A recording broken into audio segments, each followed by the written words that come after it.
years after the divorce, I ran into my ex-wife and my adoptive sister in a remote little town. In the years since I'd seen them, one had become a superstar, the other the head of the powerful Prescott family, and I was running a tiny, hole-in-the-wall diner. The moment our eyes met, they both froze. Serafina, my ex-wife, quickly hid a medical report behind her back. Isabel, my sister, slipped a limited edition watch she'd bought for her brother into her pocket.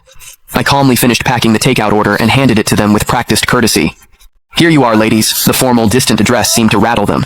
As they were leaving, Serafina suddenly turned back. "Didn't you say you'd only ever cook for me?" I offered a polite, empty smile. The foolish promises of youth, they don't mean much now, just like the people and memories I once thought I could never get over.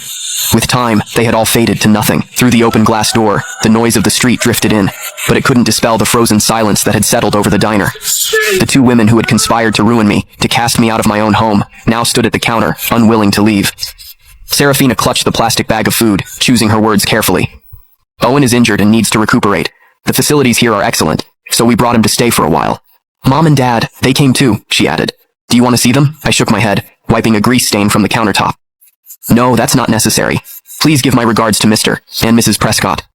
I paused, then added, "Actually, it's probably best you don't mention me at all.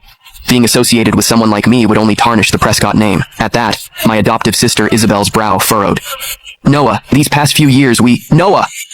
A young woman with streaks of red in her hair bounced into the diner, instantly latching onto my arm like a koala.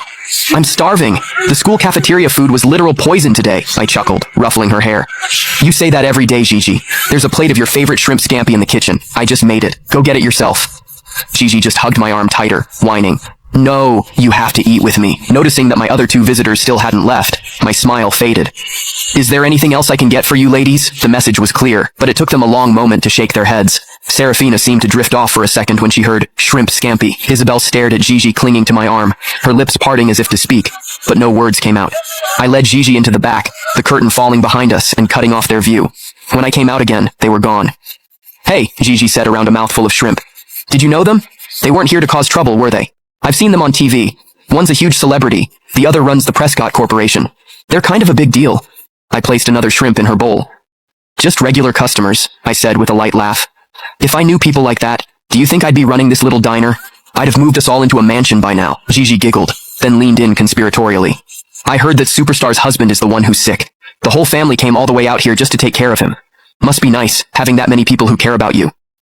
I said calmly, wiping a grain of rice from the corner of her mouth. "Oh, I knew exactly how much they doted on Owen Prescott.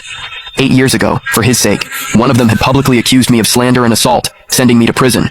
Click the link in my bio to get the full story for free.